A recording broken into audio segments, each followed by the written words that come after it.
T.J. Hammond, son of Secretary of State Elaine Barish and former President Bud Hammond, was admitted to Washington General Hospital after a failed suicide attempt. I just need to catch a break.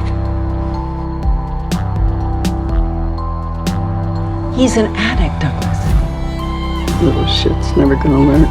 You have a serious problem, son, and you just keep adding fuel to the fire. I went for 5 months without doing blow. I was good, Dougie. You gotta believe me. I thought, I don't know, that he could stay clean this time. We had a deal and you can't even go one day.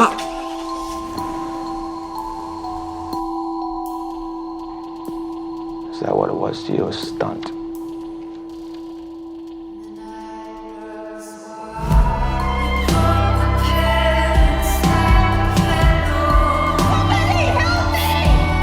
How do I even become this person? What happened, TJ?